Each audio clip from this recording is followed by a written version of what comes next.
It's 5:44 p.m. The Pawnee Business Council special meeting of February 20th, 2024. At this time, I would like to ask Dr. Evans if he could do the invocation, please.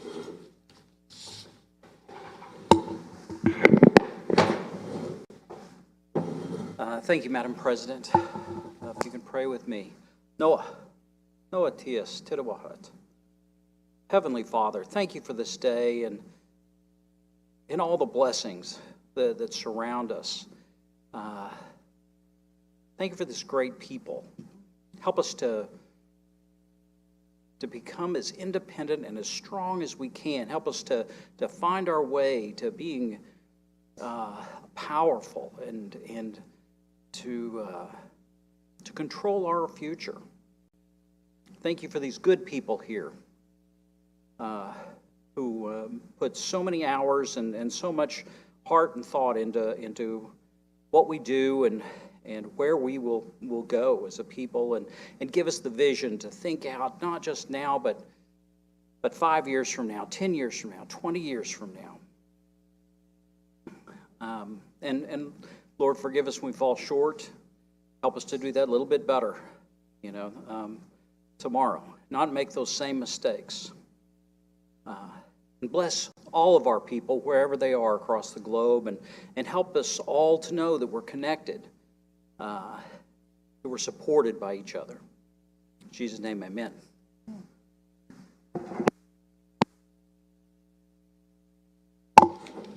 Thank you, Councilman Evans. At this time, we'll do roll call.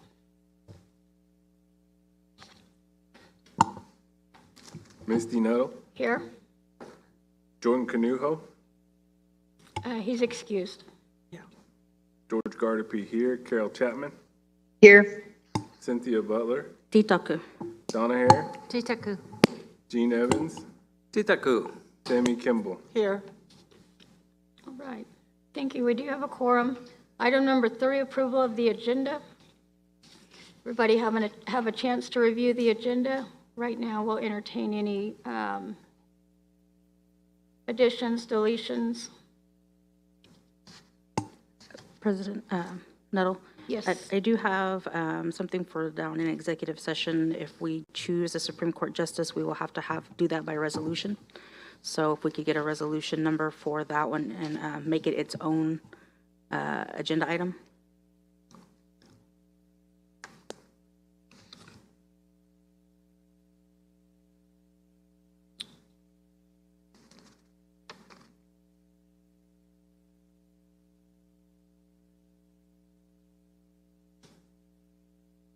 Okay, so we'll do, that would be item number 4 under new business. So we'll go to item 3, go into executive session, and then go to item 4, which would be the selection of the Attorney General and Supreme Court justices. Do they have to have individual resolution numbers for each position? Yes.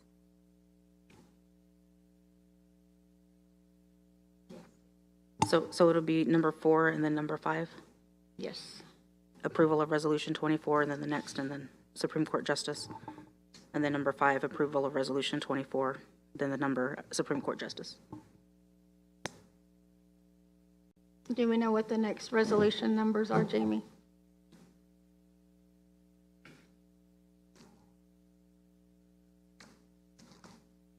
So it'll be resolution 24-7, resolution 24-8 for the Supreme Court justice, and resolution 24-7 will be for the Attorney General.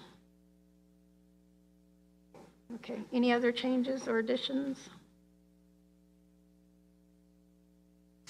If not, I'll entertain a motion to approve the agenda with changes. I'll make a motion to approve the agenda with changes. Okay. I second. Got a motion on the floor by Councilwoman Butler, seconded by Councilwoman Hare. If no further discussion, we'll call for the vote. George Gardapi, yes. Carol Chapman. Yes. Cynthia Butler. Yes. Donna Hare. Uh-huh. Gene Evans. Yes. Sammy Kimball. Yes. Okay, item number 4, Pawnee Business Council travel requests.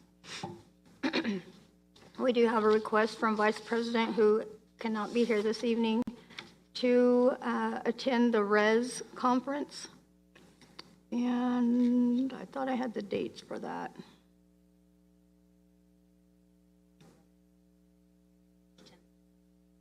March 10th. The travel dates will be March 10th through the 15th.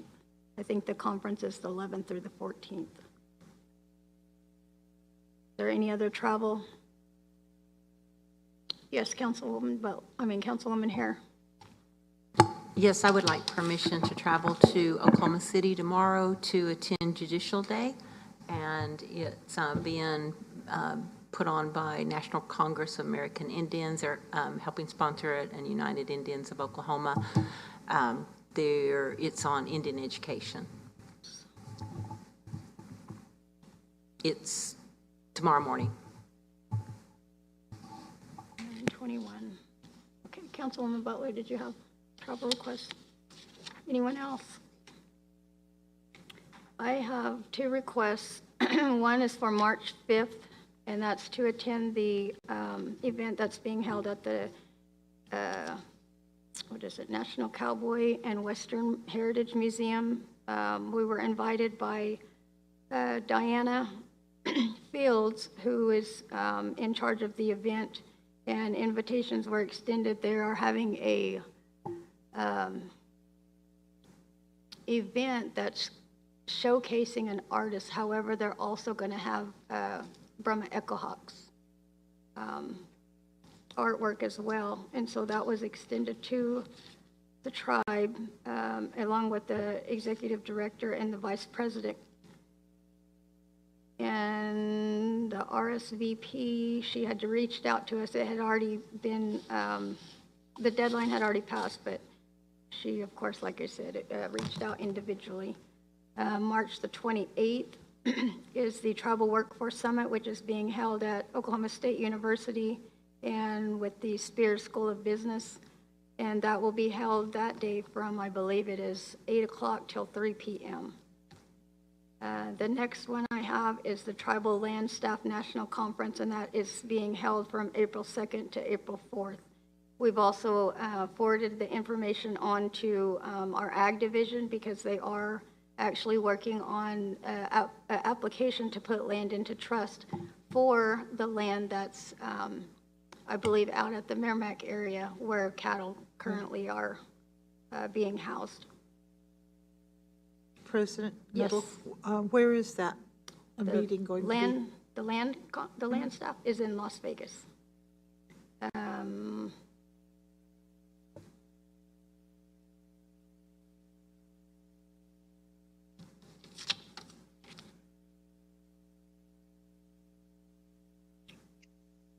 Did you want me to forward that information to you? I can would, forward I that. would like that. I'm kind of tentative right now on any kind of travel, but I would definitely like to hear about that, please. And thank you. Okay.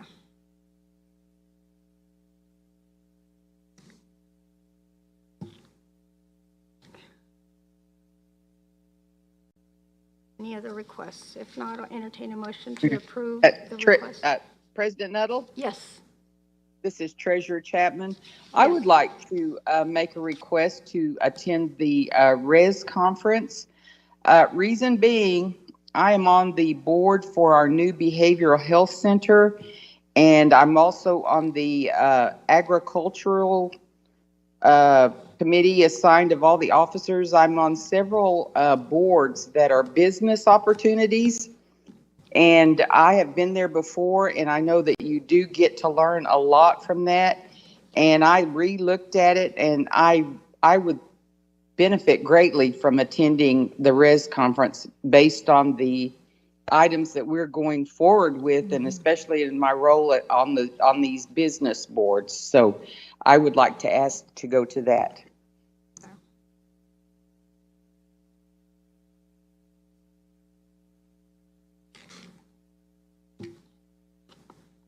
Hearing no more requests, then I'll entertain a motion to approve the travel request. I'll make a motion to approve travel. I'll second. Got a motion on the floor by Councilwoman Butler, second by Councilwoman Kimball. If no further discussion, we'll call for the vote.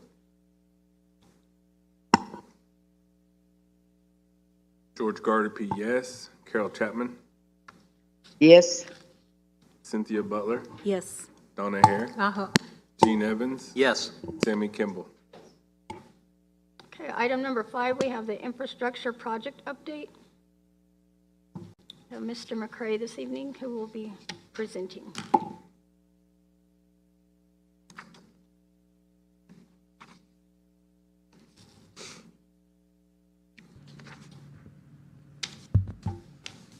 All right, good evening, council.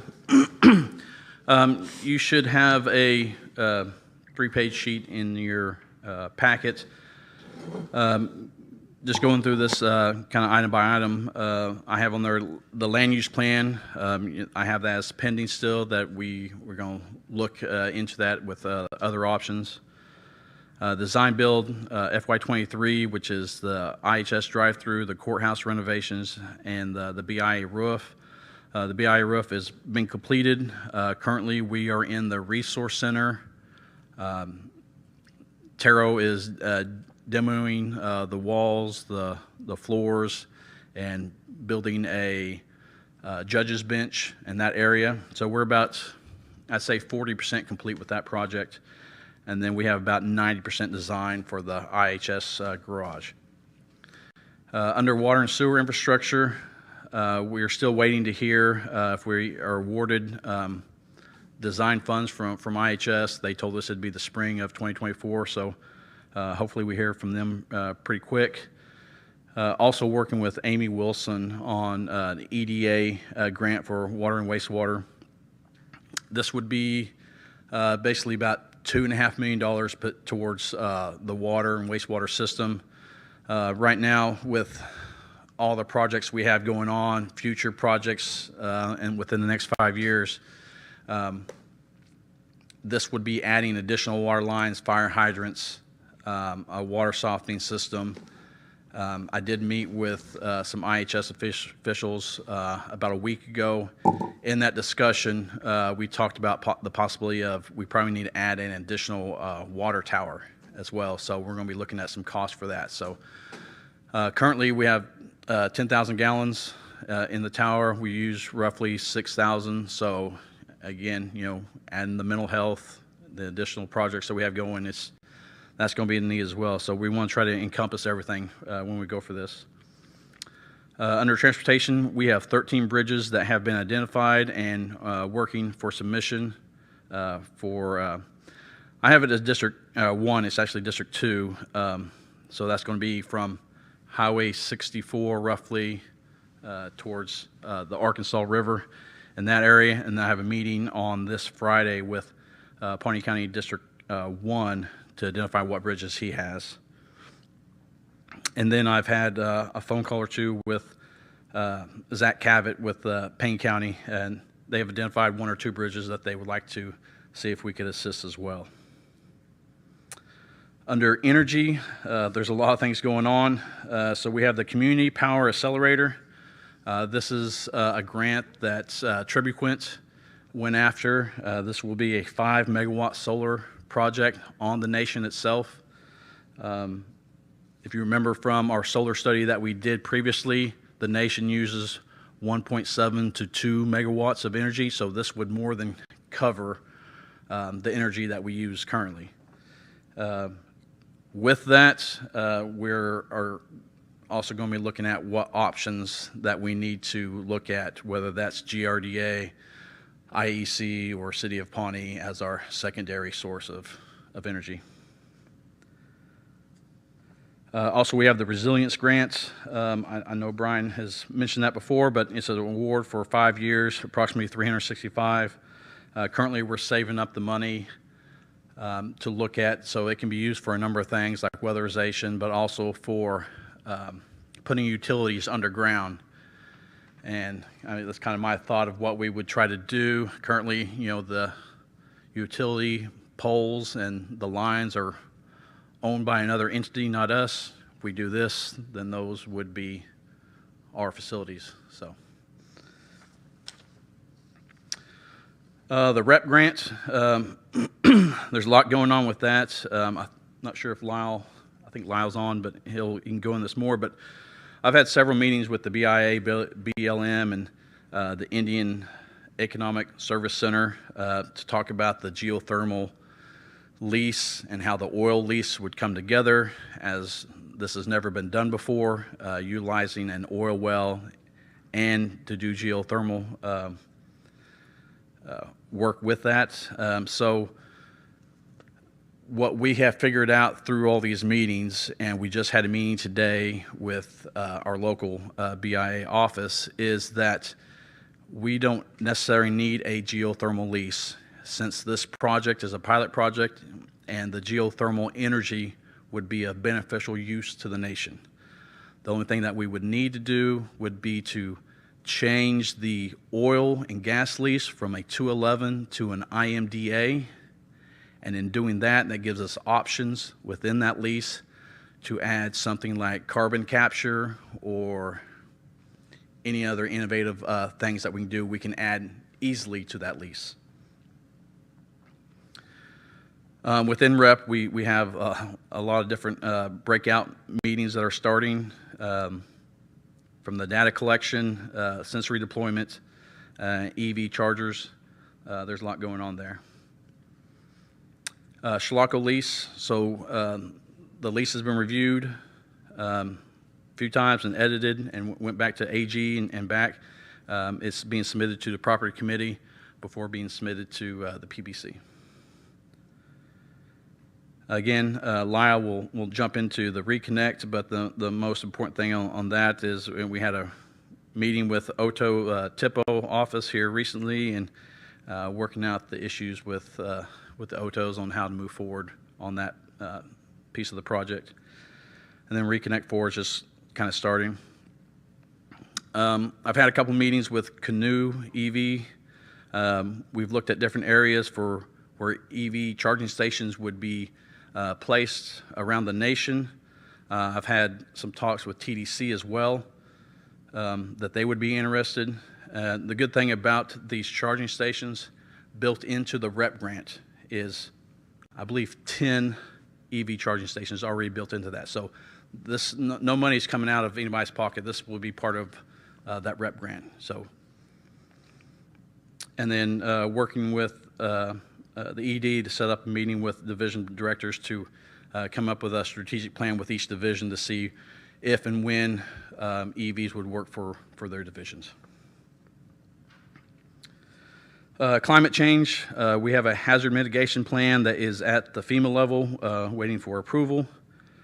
We've had several meetings on communications on the 800 megahertz, which basically all the counties excuse me, around us are going to a 800 megahertz. It is very expensive, but that is what the government is kind of going towards, is the 800 megahertz. I'm going to mention this a couple times within this, but we do have a meeting set up with FEMA and the AFG, which is the Assistance to Firefighter Grant Coordinator, is going to be here on Thursday. So they told John that they didn't want to leave here until we had a grant submission ready to submit. So we've kind of cleared out all Thursday for all of us to be there and get all that data, get ready submission. So under that would be communications, some wildland apparatus, thoughts on how to retain firefighters, and ambulance service as well. Going to the ambulance service, we have been discussing to become a emergency responder agency, which is not an ambulance service, but at least put some medical on us to be able to respond, and then sending a request to the health board where, with Dr. Evans, and to talk about being the medical director, for that for us as well. So under the ICBG ARPA aerial truck, it should be here delivered to us. So this will be the ladder truck, the first of its kind ever in Pawnee County. It should be here at the end of February, first part of March. We'll definitely let you guys go up in it, take you about 70 feet up in the air if you guys want. So, helicopter pad. This was requested by IHS. We found some funding through Tiffany's Group, CHR, and from Enbridge. That started today. So on the north side of IHS in that field area, we started clearing some dirt, and we will have a dedicated helicopter pad. Previously, we had to block the road off. The road is at a certain angle, which you have to be very aware of how the blades, when the helicopter lands and brings the patient out. So this would be a dedicated spot built to FAA recommendations.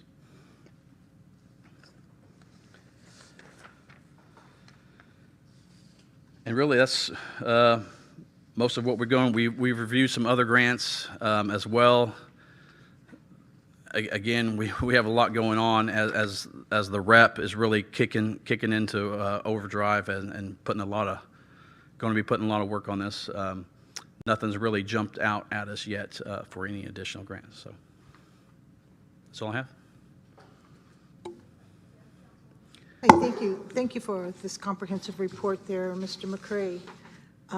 You're busy.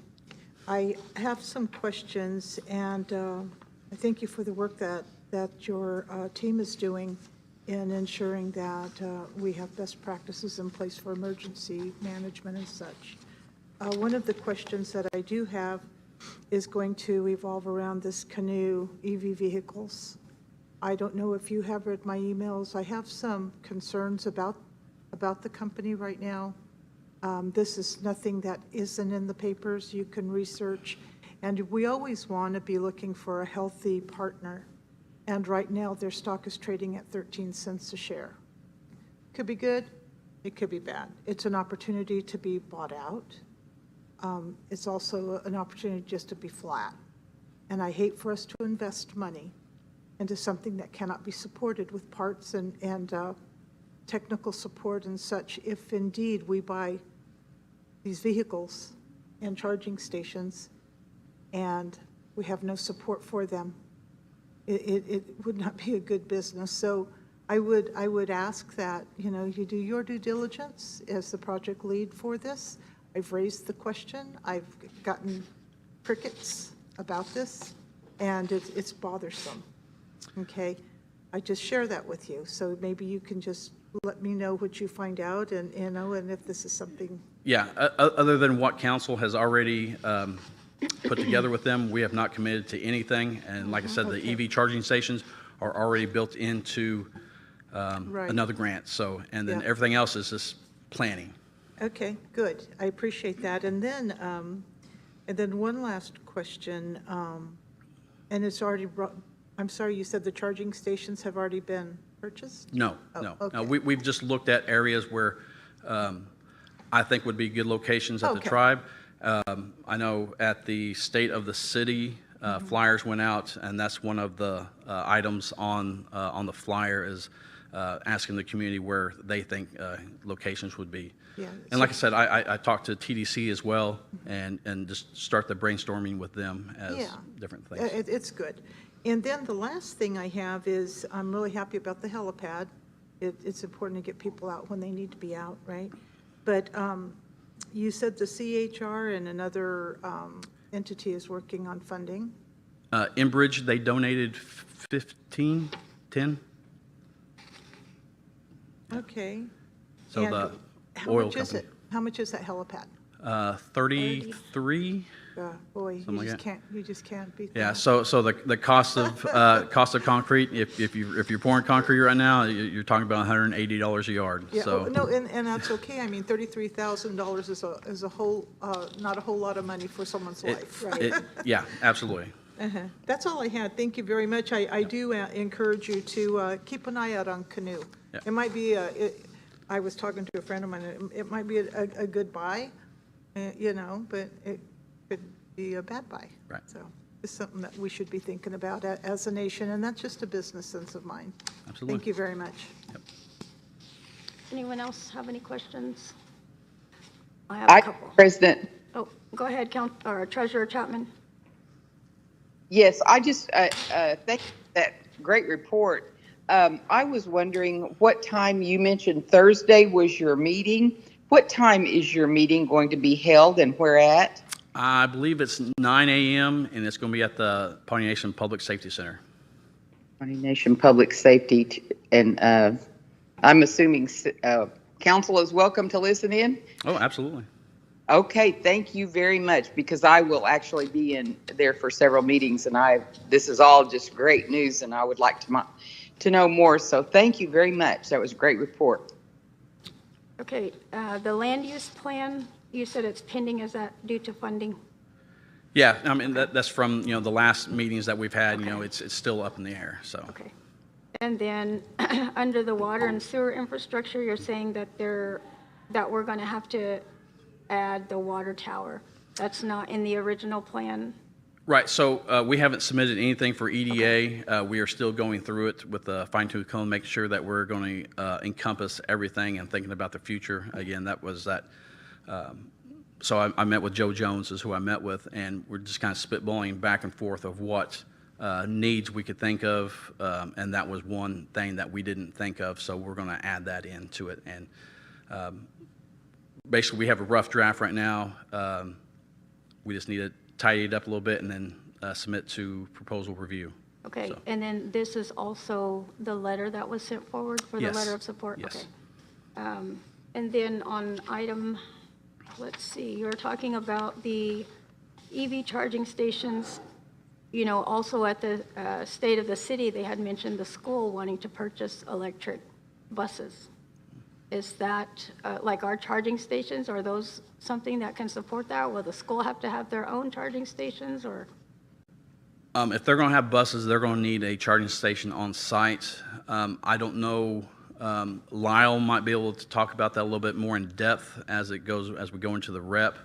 I don't think that there is a restriction on where we necessarily put those, but that may be a possibility that we would be able to provide that for the school. Okay, just to put that, little bug in your ear. Okay. And then same thing, with the canoe vehicles, that's was my question, about the charging stations, and that it will be, or it will allow us to, I guess, check it off of our commitment, so we don't spend any money out of pocket. Right. So before we spend any money towards canoe, that will be brought to you guys, with a plan of how we would attempt to do that. So. Okay. All right, that sounds good. That's all that I had. Reconnect 3, the meeting with OTO, just for business council too, the meeting with the OTO TIPO. We are having an issue with Reconnect 3. They had signed a letter of support, and then I think did a resolution as well. And then now they've kind of come back because they, I guess, have looked at the funding and then decided that they potentially want to do their own project. Now with Reconnect Grant coming out, there's different, I guess, priority areas that they are going to fund. So it's still kind of unknown whether or not OTOs would even qualify for funding. They have priority areas, and then there's some bigger tribes that have applied, or that we've heard have applied, and they're like up in the millions, so those funds are stretched. We're sending an email to Chairman Schotten with the OTOs because the TIPO has informed us that she has done the letter, I guess, done our letter that we need. However, she's forwarded on to the Business Council. And then we've heard, different things, so we're just getting clarification from Chairman Schotten before we know how to proceed on our end. So just to put a little bit more out there on that issue. So, all right, I think that's it, Chris. All right, Thank you. Thank you, Council. Okay, moving on to item number 6, the energy project update.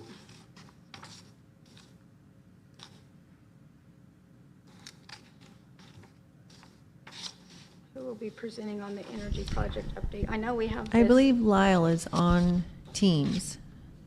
Oh, okay, I didn't see him at the bottom. Lyle, can you hear us? Yes, I can, and thank you. Thank you. Thank you. Welcome. Thank you. It's been a pleasure to listen in on the meeting and hear all the updates. So hopefully everybody received the project report update 119 that we sent on, and Chris has done an excellent job of pretty much going through and giving a full update. I know that there were some questions there on the rural energy pilot program related to the charging stations, for example.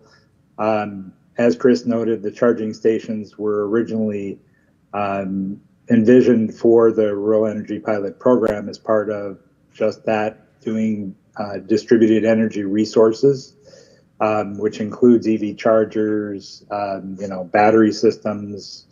It has the smaller garden, as far as the solar garden deployment of 150 kilowatts, which is just a fraction of the needs of what the study originally planned for.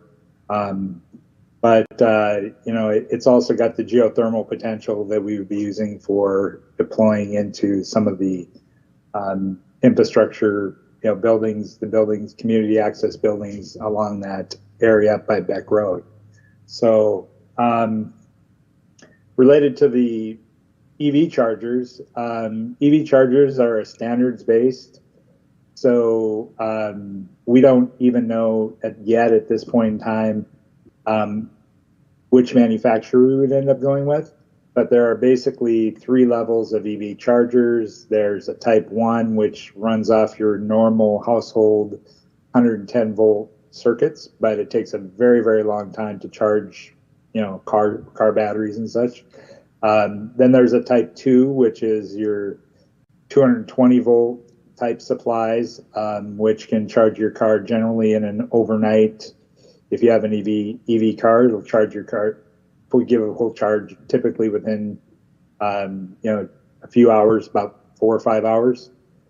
Then there's what's called the type 3, which is a 3-phase high voltage charger, which you typically see in your locations like gas stations and or where they're where cars are expected, where they want to get quick charges within a 15 minute to a 1 hour time frame, where they can get half type charges.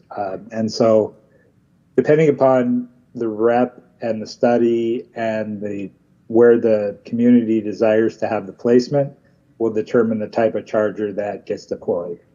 So I think that outside of that, in the rural energy pilot program, as Chris said, there's a lot of task groups that have been formed for various parts of the project. We are currently in phase 2, and phase 2 is where the construction will begin this year for the project.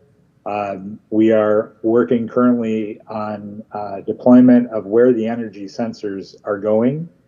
And one of the things that we're learning very quickly about the community is the lack of broadband. And, that goes to show why the Reconnect 3 and Reconnect 4 projects are really critical to the community as a whole.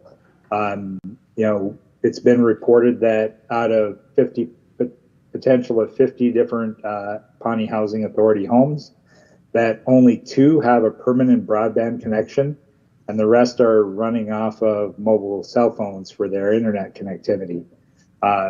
And so the energy sensors do require basically connectivity to a permanent type connection in order to continuously monitor and report energy use. And so we're now having to repivot a little bit and say, okay, if we don't deploy 160 sensors, do we deploy a fewer number of sensors to free up funding to maybe provide that direct dedicated internet to these households during the course of the pilot project. And so, hopefully by the time we get through the pilot project over a course of the next 2 years, the broadband projects will have kicked in, and we'll have at least some of the construction completed, to be able to continue serving broadband into the Pawnee Nation households. So, we do have one area of unfortunate occurrence is that the ACP program, which is the Affordable Connectivity Program, which for the last few years, the FCC has had a subsidy that has provided up to $75 per month, for assisting in the cost of having broadband in the home. Unfortunately, those funds are nearing depletion. And as a result, the outreach and awareness program that we had going in Pawnee Nation, and really it's across the entire states, all of the ACP awareness and outreach programs have been placed on hold until which point in time Congress either extends more funding into the subsidies or doesn't. And so it is expected that by April that the current funding in the subsidy program will be exhausted. And so currently that program is on a hold at that point in time. If funding doesn't occur, then that project will just close out. And unfortunately, there's a lot of funds that are still remaining in our allocation, but we just won't have an opportunity to utilize them. So if there's any other questions that I can answer related to the report, I'll be glad to. Does council have any questions for Lyle?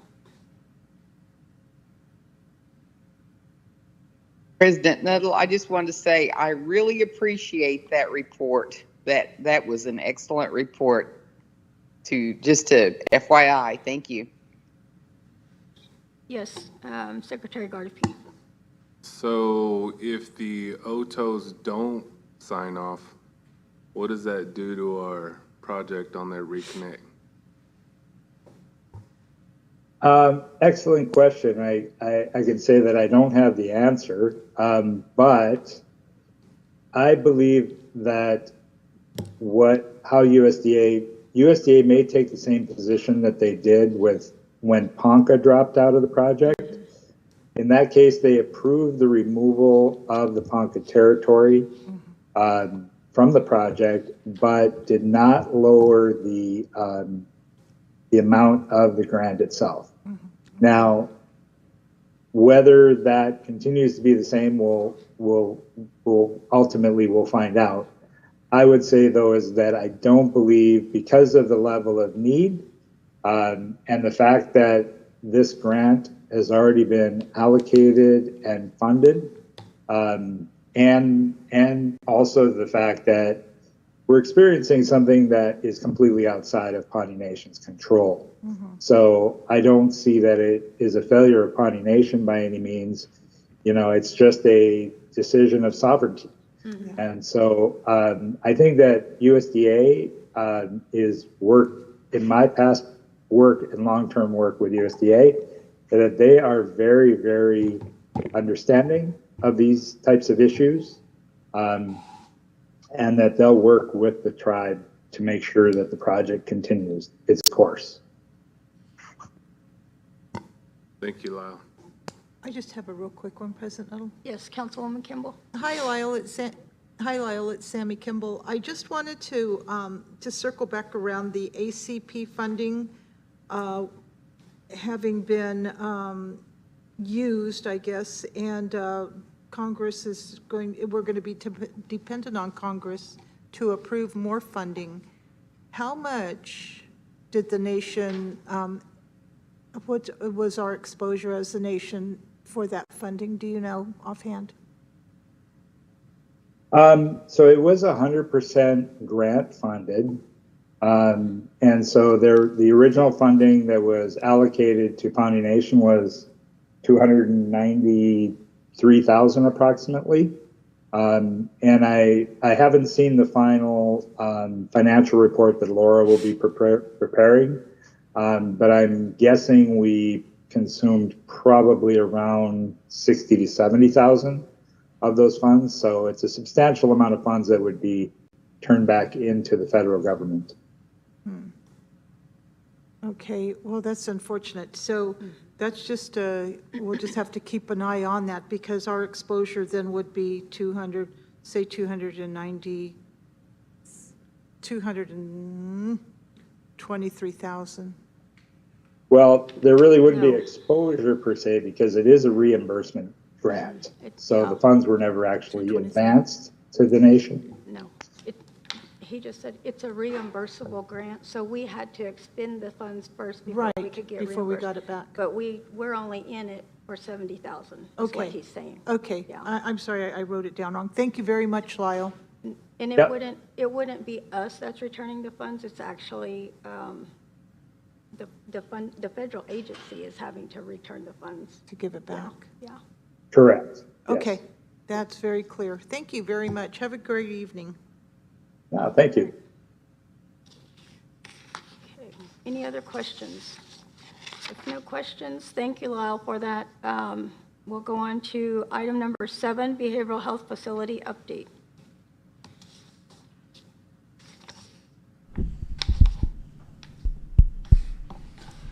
Hello, Council.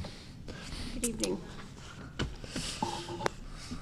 So I sent over a report, and just to kind of give a little upside, I sent some photos out right before this meeting.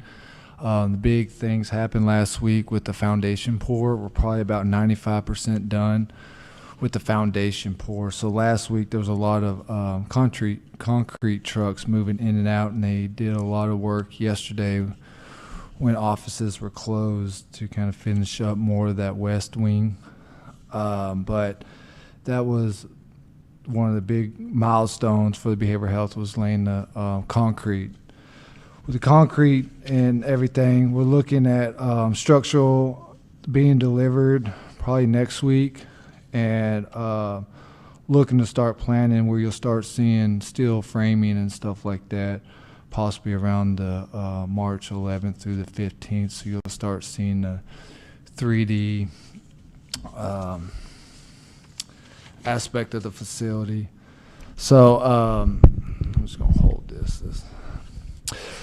So with the foundation, we also had the utility line. So the water line was put into the new behavioral health. We still got the IEC still doing the work on their end and getting the new electrical poles in. The gas company's been out a couple times laying the and picking the site for the gas meter and everything. They're still working on their end because they're still working with the Army Corps to go under the bridge, and IEC still working with Pacific Railroad to go over the railroad. So they're still getting clearance on their ends. Those are probably going to be the two longest outstanding, but nothing really delaying anything, making sure that we will still have utilities when the facility's open. So everything on that is still falling in line with scheduling. Also on the program development, biggest things that we've been working on is the referral list. Now this is a live document that we'll continue working because, you know, outside of our scope, we want to make sure that we have references for folks coming in and out of our facility, that they have access to those cares that are not being performed by us. So we'll be able to provide and share services with our partners. So we're developing that, which that's pretty much been completed. I saw a few little minor things that I'm going to update, but nothing major. Then one of the biggest things that we've been working on pretty much since last year, but been kind of engaging the last month, is kind of understanding the lysine aspect with the state of Oklahoma. Now, with this facility, we do have some site care to it, but we also have some substance abuse mental health care of it. Well, with the state of Oklahoma, with their structure, they have two departments: Department of Health, who overs the psych side of things, and then they have the Mental Health and Substance Abuse Department, which does the licensing aspect for the substance abuse, mental health, co-occurring individuals. So we're working on that process and understanding how that looks, because that's going to help us navigate the flow of clients, but also, you know, making sure what we put inside of our policies and procedures fall in line with the certification, accreditation, and licenses when we submit to state of Oklahoma and getting approved. So we've been working on that a lot. We've reached out to a gentleman that's worked with the Department of Health for 20 years. He's kind of retired, does a little bit of consulting work that's going to help us navigate through that process. Next, we've been doing a lot of the staff model for the facility. Some of that's pretty much has stayed the same. You know, we've made some minor changes in that's pretty been consistent with the pro forma that we shared with council in 2022. But this has just made some minor adjustments that Citrus have seen that's worked best in their best practices with other facilities that they oversee and manage. So we're just making those adjustment changes. But based off of that, we're going to start developing the organization chart, job descriptions, all the accreditations, licenses, or certifications that staff might be required to have, which is going to play a valuable part, because what we'll do is start working with Pawnee Nation College and other OSU and other colleges and making sure that we start on the workforce development. Those are the biggest things. We have the pay apps going in. We've been talking with the banks. You know, we're looking at getting pay app 2 processed by the end of the month. But outside of that, those have been the biggest components that's been moving on with the behavioral health. So do you have any questions? Let me know. Does anybody have any questions for Brian on the behavioral health update?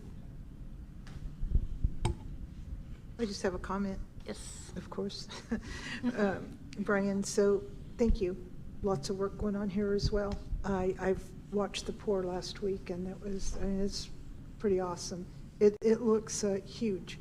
How are we going to be integrating cultural healing into this whole model, and will that be brought in later? I know this is kind of new, right? We're still bricks and mortar, so to speak, but just the thought of that cultural education, I guess, and commitment to those patients as well, that I look to seeing it, that is part of it, right? Yes, ma'am. Okay. So back when we did our assessment, one of the things that we heard from our community folks was more that traditional healing. Yeah.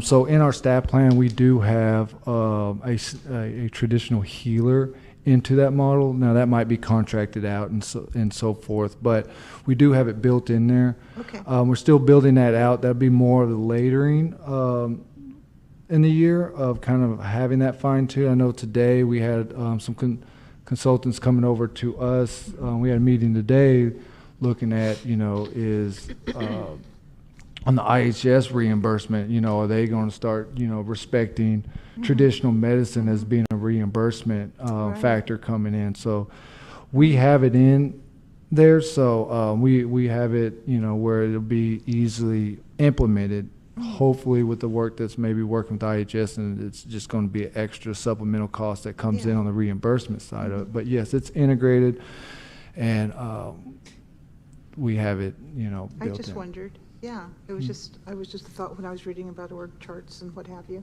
Thank you. Appreciate you. Great. Any other comments? If not, thank you, Brian. We appreciate your report. Thank you. At this time, we're moving on to item number 8, new business. Item number 1, discussion and/or action on the Charle Council request. Yes, Treasurer Chapman. Yeah, I'm sorry I had my mic on. I just had one question for Brian on that, on the traditional part.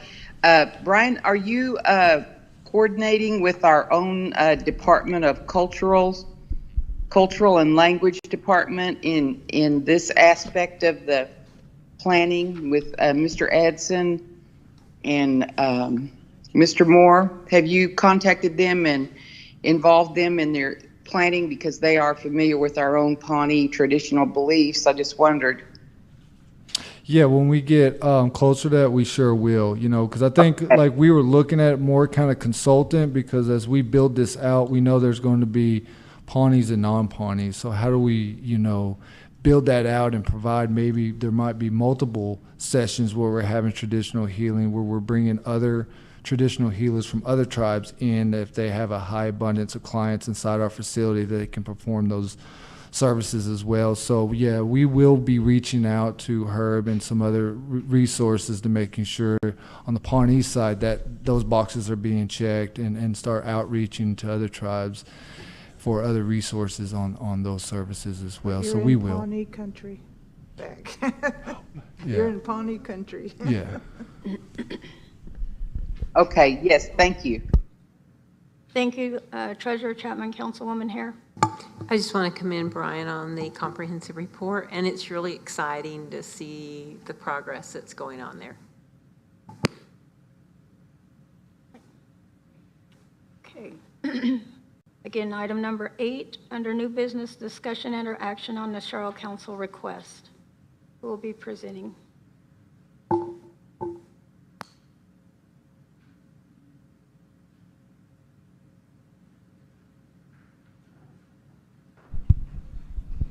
Good evening. Thank you for the little bit of time. At our last Nasharo meeting, they have tasked me to come here. Per our bylaws, they are wanting to have a joint meeting with you all. I suggested maybe our next meeting, which is March 9th. I don't know if you all will be available. Whenever you guys are available, then shoot me a date, and then we can get it set up. Preferably, probably be more likely here, and what it's to go over is just that death protocol deal you guys tasked us with. They have a lot of issues that they want to discuss with you, and so the joint meeting they said would probably be the best way to do it. So just if we can get a date, then just let me know, and I can let everybody else know, and then we can go from there. But What about also, can we include that project that David Gover is working on? Or the yes, he was. seeds? Yes, he was ready to meet on the 9th, but I will get in touch with him and let him know that the 9th is out of the question, and we're just waiting on a date from the council for that. Okay. Yeah, we'll do a poll and get a date with you for that. Okay. All right. That was all. All right, thank you. Okay, back to new business. Item number 2, Budget Committee recommendations. And I'll turn it over to the treasurer. Yes, thank you. The Budget Committee met, and these are the items that were discussed and their recommendations. Number A, which is approval of 1035 food distribution program on Indian reservations match. This is the basic thing is we are matching up the funds, and at the last meeting of the Budget Committee, we had decided to match the budget amount as it was sent to us, and we also discussed that in the future there would be talks with the Food and Nutrition to include the 10% of the warehouse salary, so that in the future, the 10% would come out of federal budget rather than the tribal budget. But it is basically just bringing it up to matching.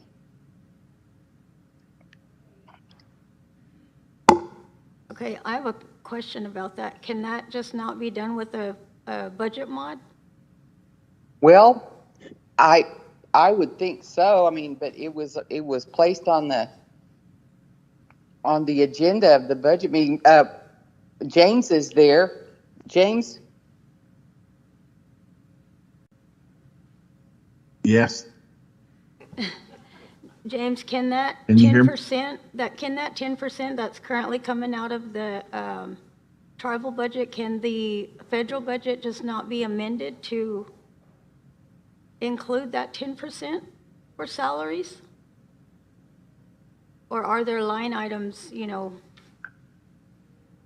I know they've already did, if I remember correctly, they did their budget submittal for the amount.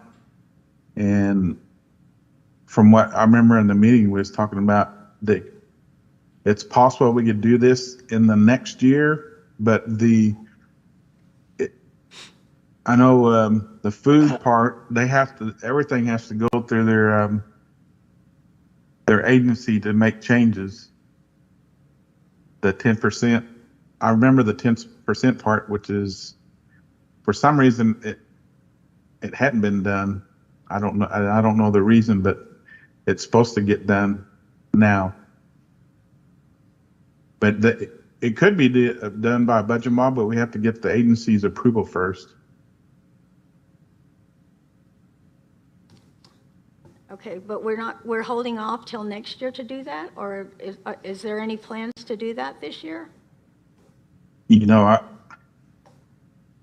I never heard anybody speak about that or say that that was going to happen, unless Carol did. But It was Laura May, yeah. Okay. who is our federal programs person. So how much is the match?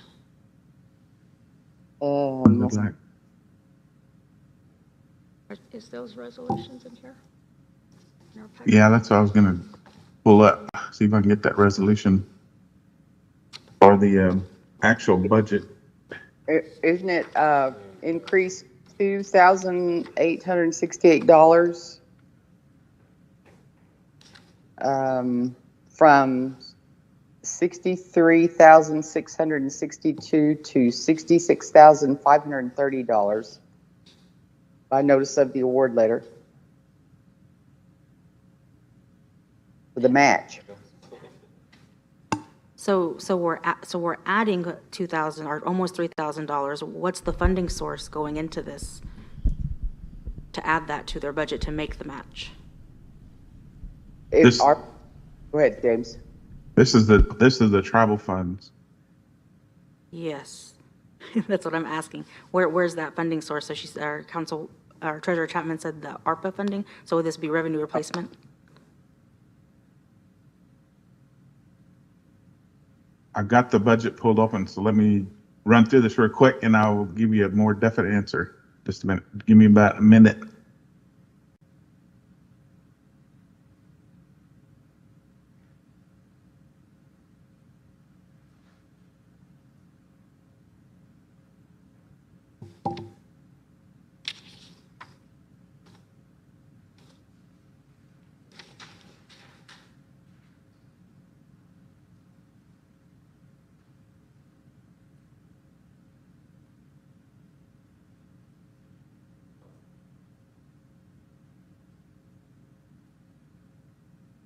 So within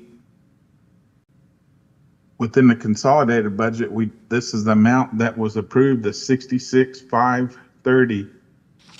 So what was submitted to me, what it looks like was 63,662. So the difference is to make up to the approved consolidated budget. Just by seeing a approved consolidated budget and seeing this one. So that's why it was.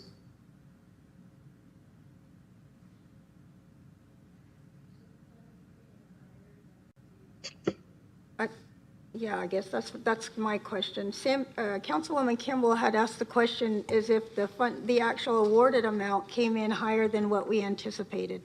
Because yes, that's what I'm saying too, is that the match is 20% of whatever is actually awarded, federally awarded. Yeah, we did. Yeah, they did receive a lot more than they usually do. From what I understand, some of the personnel hadn't had, if I'm not mistaken, they hadn't had any increases, and they gave them increases. Mm-hmm. That's right. Okay, so is the 66,530, is that our required 20% match? That's got to be it. Yep, because that's what we approved in the consolidated budget. Then that's what that's where we need to focus. I mean, where they put the amount, it doesn't matter. The total budget of our match is 66,530. Mm-hmm. So does anybody else have any questions? Well, there is a line item under operating costs that says matching expense. Is that what we're talking about? And it's for $15,534. I think that's our depreciation of the building, if I'm not mistaken. So that's our match. I don't know. I don't know why sometimes, some years that's in there and some years it is, but it shows that difference to make that 66,000. I know this year to help make that 66,530.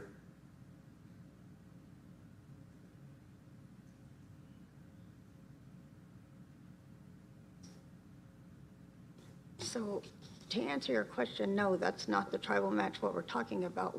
But what that, I guess what they're allowing us to do is like just what you said, account for the depreciation on the building. So this is actually like basically they're giving us federal funds to pay ourselves for the depreciation of the building. So more like space cost, Yes, just calling it something Yeah. else. Similar, Yeah. yes. Yeah. So you did say that this was part of the comprehensive budget that was approved at that higher amount or not? Yeah, that's 66,530. That's Okay. what, yeah. So it was already accounted for at that budgeting process, so I'll make a motion to approve. I'll second. Hold on, let me pull my thing back out. This is item A. Got a motion by Councilwoman Butler and then second by Councilwoman Kimball. No further discussion. We'll call for the vote. George Gardapi, yes. Carol Chapman, Yes. Cynthia Butler, Yes. Donna Hare, Uh-huh. Gene Evans, Yes. Sammy Kimball. Yes. Okay. Item B, approval of 2146 Community Services Block Grant Budget Modification Number 1. Yes, that is where we received additional funding, and the increase was $705 from 400. So that went from $405 to $1,110. So it was an increase of $705 for the notice of award letter. This is one of the few programs that get throughout the year just allocated funds to be. So we'll probably get another one later. I'll make a motion to approve. I'll second. Okay. Got a motion on the floor by Councilwoman Butler, second by Dr. Evans.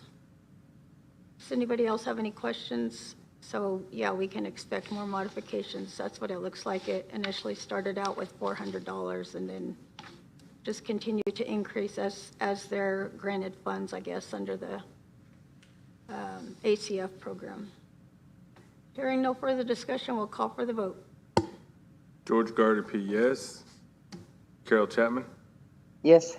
Cynthia Butler, Yes. Donna Hare, Uh-huh. Gene Evans, Yes. Sammy Kimball. Yes.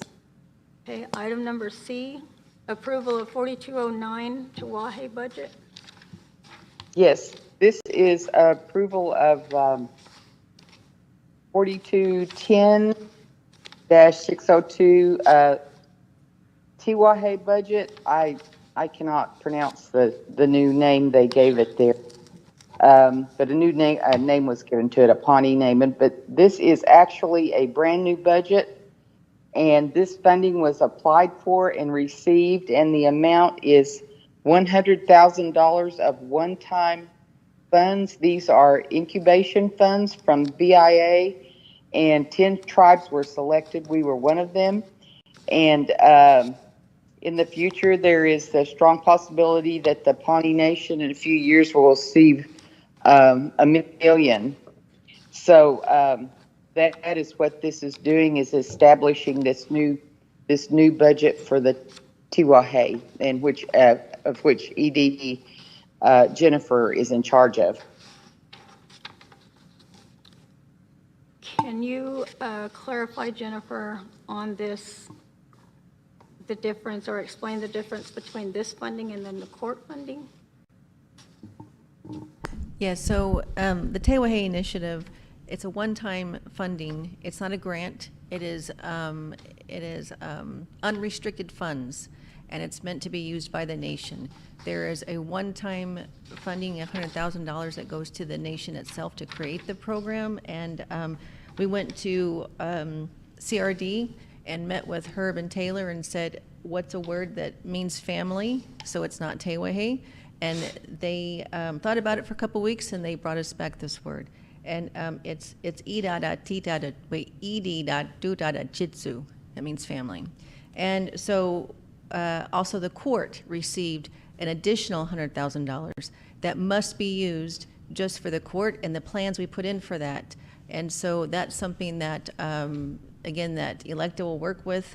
All of the entities are CRD, court, law enforcement, ICWA, VAWA, housing, and they will create what they want to do with the court. So, and also, there's more funding that will come our way. So you'll see more ed.jitsu funding that will be coming throughout the year or two, and it's just going to be in pockets of unrestricted funds. And part of that could be housing. So we're excited to see what they do with it. So what are we doing with this funding right now? She's going to be working, like I just said earlier, Yeah, I was trying to write it all Oh, down. yeah, You no went real worries, no fast. worries. CRD, court, housing. Oh, court, housing, law enforcement, ICWA, VAWA. VAWA. What am I missing? ICW. Okay, And then the Office of Violence Against Women. Oh, I'm sorry, yes. okay. And that's it, yeah. So it's wraparound services. The point of this, Tewehe, is to keep families together. And it is to eradicate reentry, which is recidivism. Hence, that's why money goes to the court as well as with our wraparound services. And also for housing, which is homelessness, and for addiction. So it really goes side by side with all the things we're doing with our opioid funding planning. I mean, we have a lot of avenues where everybody's moving the same direction. So it's a great add-on to that. And you said that Electa was the one working on this? Yes. So where will they be housed? Are they going to be housed court, ICW? Nope, right now she is working with AG, and so she's going to stay there because she's already got everything there. And then we'll probably move her into the court once they get moved in. Yeah. Any other questions?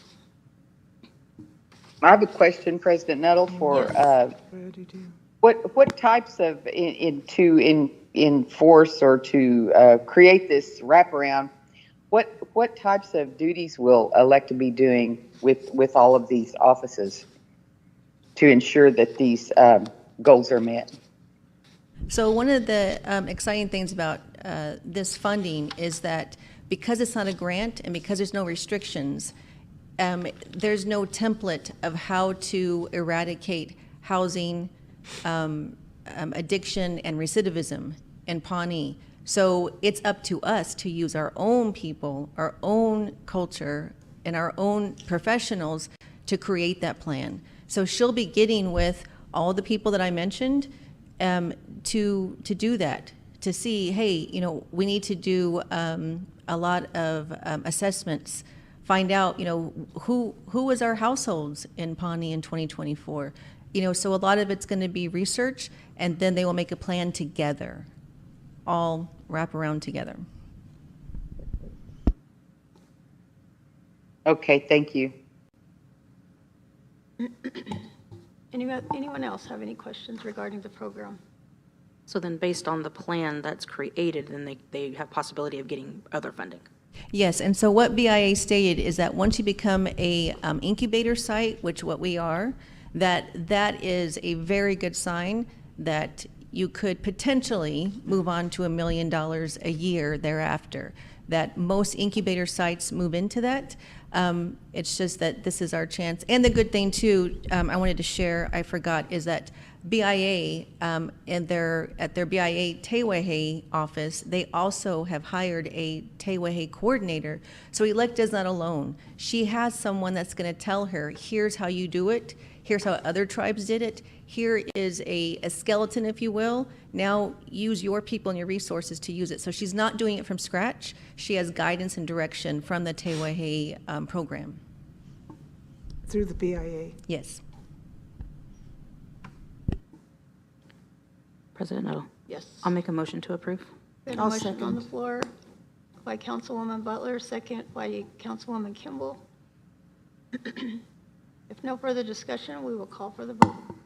George Gardner, yes. Carol Chapman? Yes. Cynthia Butler? Yes. Donna Hare?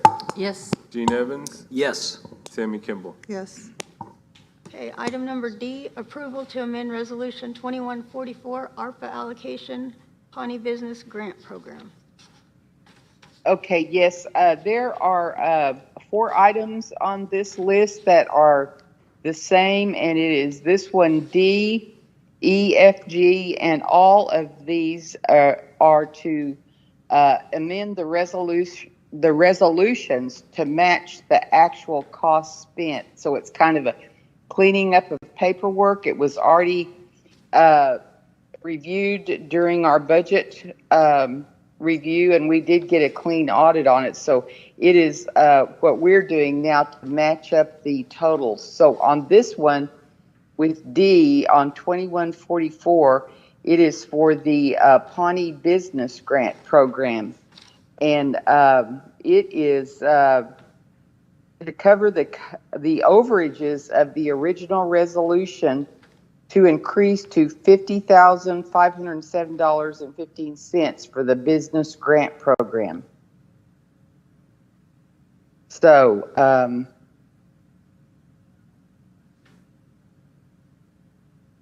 that is basically what we're doing is matching it up with the original amount spent, matching the resolution up.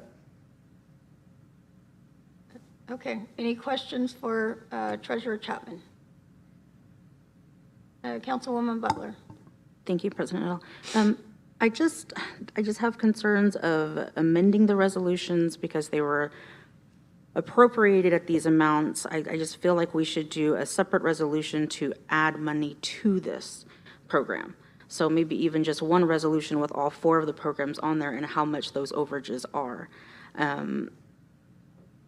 That's a good idea. Because I just, you know, these, because we appropriated a certain amount and it established them. And so then now we're covering the overage of them, so we're appropriating more funding for them. So we're doing another appropriation to cover the overages. Well, that is a good idea. How would we do that? Actually, one of them is just 3 cents. So it would have been much better just to do that. Yeah, one is 3 cents. The one for, it's number, is it EF? The one that was 2 million something. Yeah, it was $2,414,850. The difference was 3 cents. So it would have been much better just to do all of them. I mean, and isn't there like a swag for 3 cent overage? I think it would be I mean, like that's a kind of wash, silly. yeah. Well, with ARPA funds, though, you have to account for Every penny? Everything. Okay. Well, I'm inclined to follow your lead. We just create new resolutions. I honestly think that we could put him on one Cleaner? resolution, but then do we still have unallocated ARPA funding? Yes. That this covers it? Okay. It was already spent. Yeah. So I would make a recommendation that you deny these amendments and then come back, you know, at the next council meeting with, like you're saying, the single resolution for approval. Yeah. If I can- That sounds good to me. If someone wants to make a motion, I'll make the motion to do that. Okay, thank you, Treasurer Chapman. Is there a second? I'll second. Oh, go ahead, Sammy. Okay, I got a second by Councilwoman Kimball. If no further discussion, we'll call for the vote. George Gardner, yes. Carol Chapman? Yes. Cynthia Butler? Yes. Donna Hare? Gene Evans? Yes. Sammy Kimball? Yes. And I should say, you know, in order to save us time and energy doing these things, it's imperative that the executive office have rules. So if we're going to change the spend on something, rather than come back and try to get it as a resolution, we just start fresh and keep it clean. It's just a good knowledge trade from Cynthia to the staff. Thank you. Okay, and just to clarify too, that was for items D, E, F, and G. Okay, going on to item number H, approval of 2235, providing safe and stable families, budget modification number 2. Yes, and this is, we received additional funding, increasing $3,400 from 10, making it from 10,201 to $13,601 by notice of our award letter where we received the additional funding. This is like the CSBG that was approved earlier. Just some extra funds, probably, I'm assuming leftover from last year that they distribute to all other tribes. President Edel. Yes, hold on just a second, because I'm trying to read if they had anything in here like the contract from, yeah, the notice of award is included in your packet as well. Yes, Councilwoman Butler. I'll make a motion to approve. I got a motion on the floor to approve the increase in the budget mod. Is there a second? Second. Got a second by Councilman Evans. If no further discussion, we'll call for the vote. George Gardapi, yes. Carol Chapman, Yes. Cynthia Butler, Yes. Donna Hare, Aho. Gene Evans, Yes. Sammy Kimball. Yes. Okay.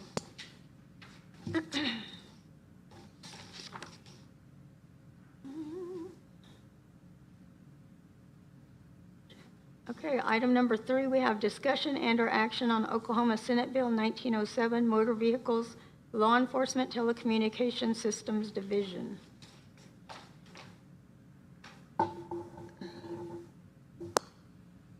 Yes, I'll present on this. This was something that was sent to us from our friends at the Oklahoma Turnpike Authority. This is a state bill that's going on behalf of the Oklahoma Senate right now, and it is an act relating to motor vehicles to amend 47 OS 2021 Selection 2-124, which relates to the Oklahoma Law Enforcement Telecommunication System Division, which is OLITS, updating statutory language, providing certain vehicle registration information, and providing an effective date.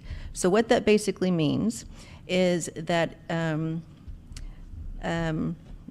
that the state and DPS have found a workaround to obtain the tribal registration information they want from using OLITS. And what this says is that once they have obtained from OLITS, the Oklahoma DPS may provide vehicle registration information to the Turnpike Authority.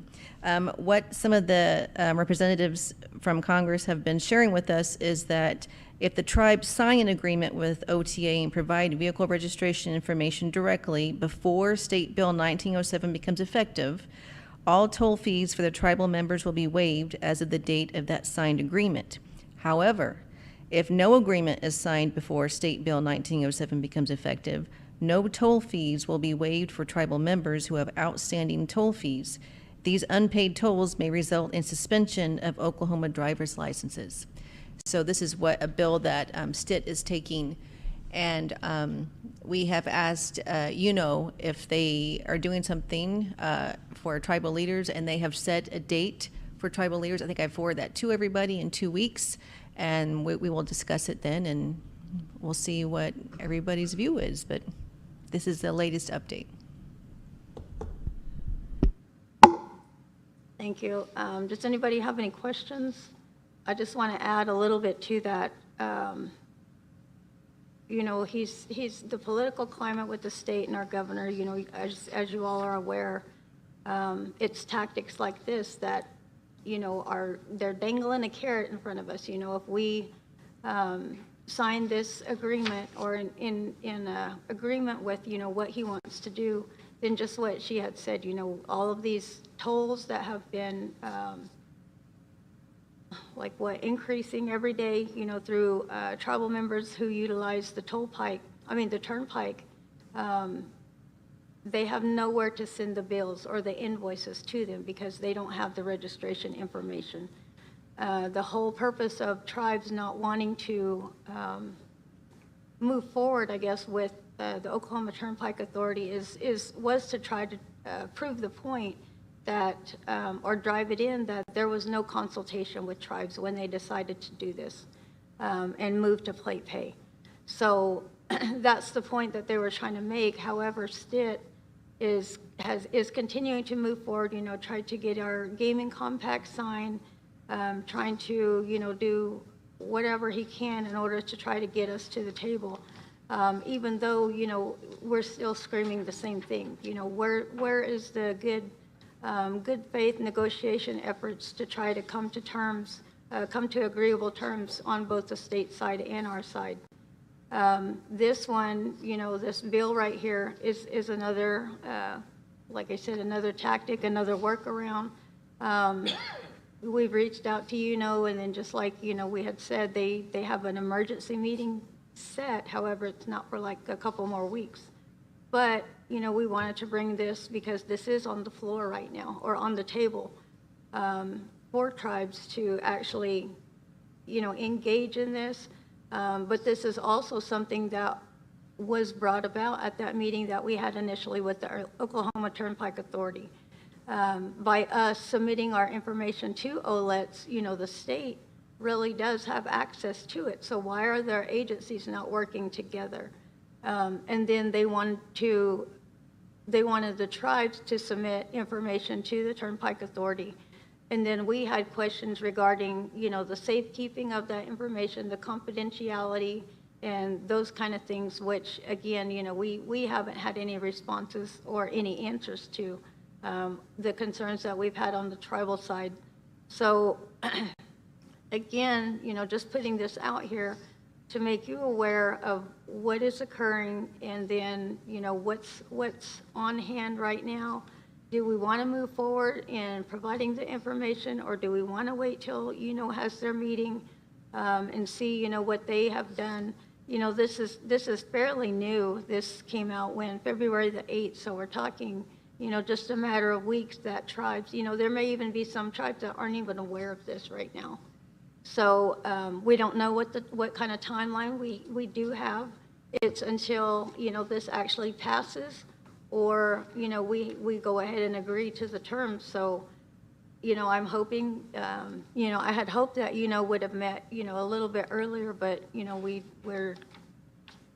paid into this organization, so we want to obviously utilize their expertise in the legal area so we can, know what areas we need to be concerned with. So it's presented to you. It's on your lap now. How do you want to proceed? Do we want to proceed with the state with pursuing and agreeing to these terms, or do we want to wait for or what are the wishes of the council? I'd like to table and wait myself. I'd like to wait as well. 2 weeks just isn't that long on something like that. I agree. Right. Okay, sounds like that's what the President consensus is. Yes, Treasurer President, Chapman? I would also like to wait. I was just going to ask, can we be reminded of when that meeting is to meet with all the tribal leaders, the date and the time that Jennifer mentioned? Yes, she can resend that email out that we had, where we had inquired about the meeting date, because they just said that they were going to meet on it, have an urgent meeting, and then, like I said, then they came back, and it's like a couple of weeks out still. Oh, okay, thank you.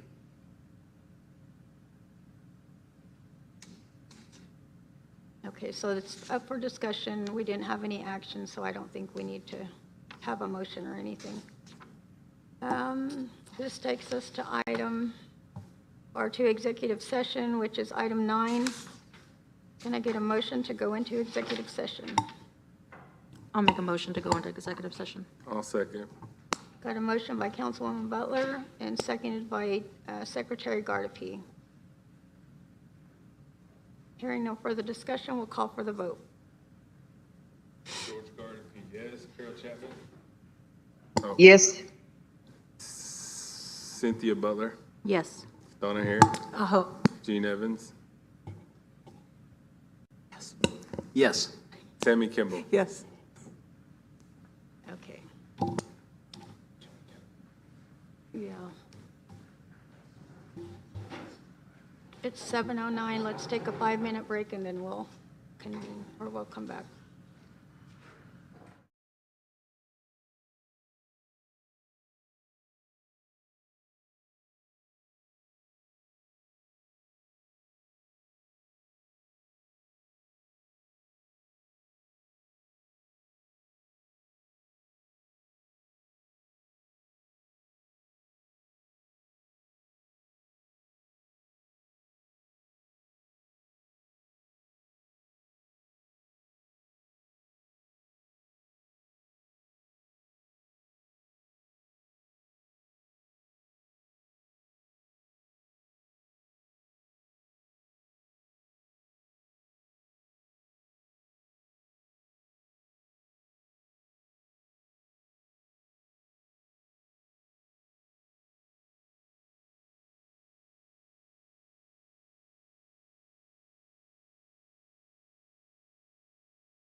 Out of executive session, I'll entertain a motion. It's 8:09 PM.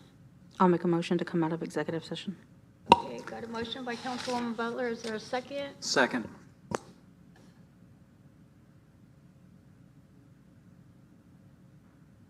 Okay, seconded by Councilman Evans. Let's call for the vote. George Gardner, yes. Carol Chapman, Yes. Cynthia Butler, Yes. Donna Hare, Gene Evans, Yes. Sammy Kimball. Okay. Forgot we had those items 4 and 5 too still, right? Oh, no, that is them, right? Okay. 1 through 4. So there was discussion held in executive session on item number 2. There's going to be an offer made to the candidate, and then if, once we find out what position he accepts, because he did apply for both positions, then we'll bring that resolution back, and then Make it official. make it official, but then the Supreme Court justice hinges upon that offer as well. So it has the potential to be re-advertised. And then no action on the council house, right? No, the action was to terminate the lease Oh, and give proper notice. Okay, so do we need a motion to, But we don't need to vote. oh, we don't need to vote. Yeah, We're there's just the business. We just have the action item is to terminate the lease and then notify the housing of our intent. Those housing people. Okay, so item number 4 and item number 5, I'll entertain a motion to table until the offer is made in acceptance of I'll make that motion. the position. I'll second. Got a motion by Councilwoman Kimball, second by Councilwoman Butler. If no further discussion, we'll call for the vote. George Gardner, yes. Carol Chapman, Yes. Cynthia Butler, Yes. Donna Hare, Gene Evans, Yes. Sammy Kimball. Yes. Now that leads us to item number 10, open forum. Do we have anything online for open forum?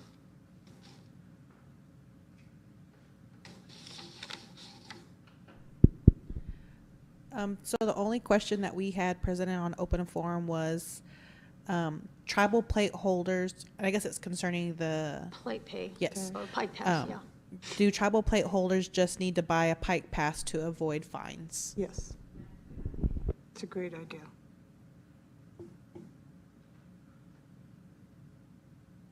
Right now, the recommendation is to, well, like I said, what we're doing on our side is to attend this meeting and then bring that information back and then make a decision based off of their findings and their research. With regard to, the offer that Governor Stitt has presented to us, it is in the best interest, just as we have been communicating to our tribal membership that they log on to the website, the Turnpike Authority's website, and you can put in your tag number and pay your invoices that way. Feasibility-wise, it's better to, get the Turnpike Pike Pass or whatever anyways, because it's a lower cost. I mean, so that's up to we can provide the information based off of, the research that we've done, but it's up to the tribal membership to make, make their selection of how they want to proceed. I would like to hope that we are able to reach an agreement so all of those toll fees could be, the tribal membership would be relieved of their financial burden that has caused.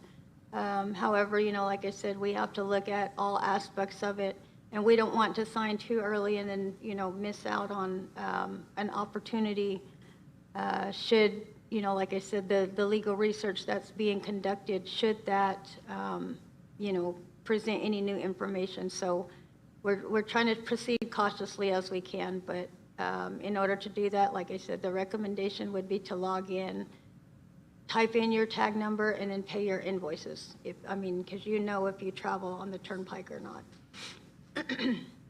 Anything else for open forum? Yes, Councilwoman Kimball.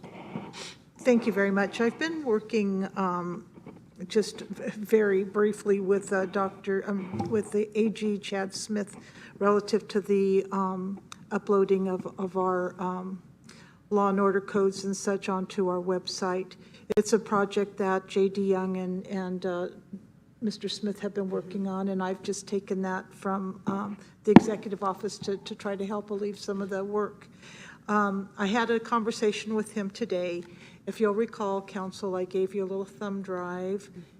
He's asked that each of us look at the thumb drive, and what it is that they reformatted the documents. They just kind of moved them over, and maybe changed the font, but there has been no content changes of that. And he just wanted to know if we would all take a look at that. I told him that I would do that, asking you to do that.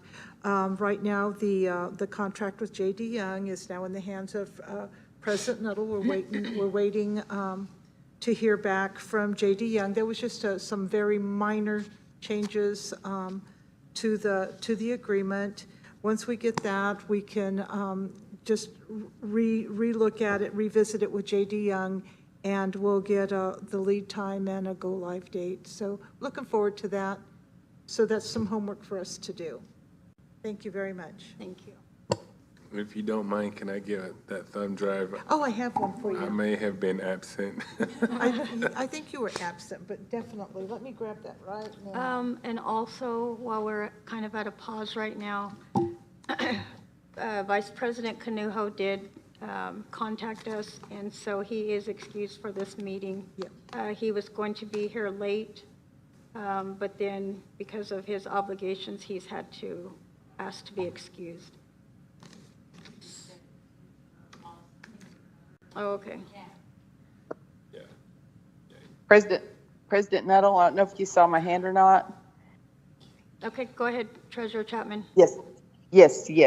I would just like to recognize and let our people know that our council is just so very proud of our Vice President Canujo, who was recently selected for the 40 under 40 selection by the National Center on American Indian. They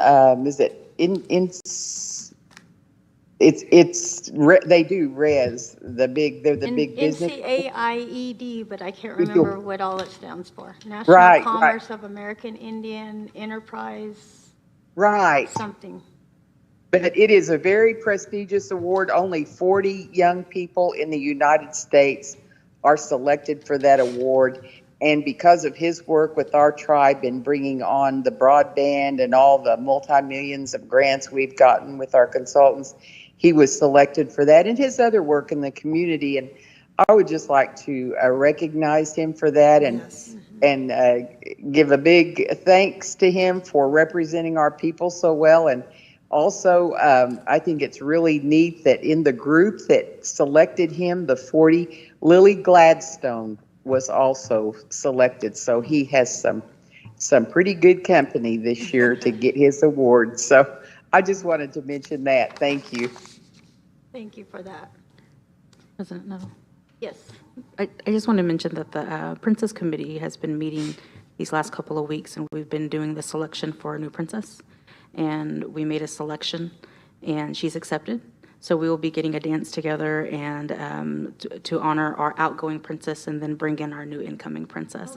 And her name is Miss Core Pratt, Junior and Krista's youngest daughter, I think. So we just want to congratulate her, and we appreciate everything that our Pawnee Nation princess, Miss Karen Rice, has done. She's a phenomenal representation for the Pawnee Nation, and we just want to honor her on that day as well as for all the work that she did and advocating for young women and youth. You don't have a tentative date yet, though. We don't have a tentative date. We meet, I think, Thursday at noon to start setting and making the plan. So we'll get flyers and everything out for that. So. Awesome. Yes, Councilwoman Hare. Yes, I wanted to recognize a former our former council princess, who was Quinlan Spears. Oh, yeah. She played a saxophone solo at the city meeting last night. Oh, my goodness. And she did a fantastic job. Yes, she did. Yeah, and the band was good, too. Their jazz She's also a band. great cheerleader. Yes, she's a basketball cheerleader, but also want to shout out to Mahaley John Teeter Johnson, who goes to she's a state qualifier in wrestling. She's the only female in Pawnee to qualify for state. So, and she's a senior this year, so she's excited that she's able to do that. So good luck, Haley. Yes. We're rooting for you. All right. Anything else? Any other announcements, events, activities? If not, we'll set the next meeting date. And that will be, is it? We're going to be busy on March 5th. So we will meet here again, March the 5th at 5:30. Okay. And then that being said, that moves us to item number 12, adjournment. Can I get a motion to adjourn? I'll make a motion to adjourn. Got a motion on the floor and a second. Let's see. It is 8:20 p.m. All in favor, say aye. Aye. Any opposed? Aye. Hearing no opposition, we'll consider ourselves adjourned. Thank you. Bye, everybody. Bye. Thank you, Carol.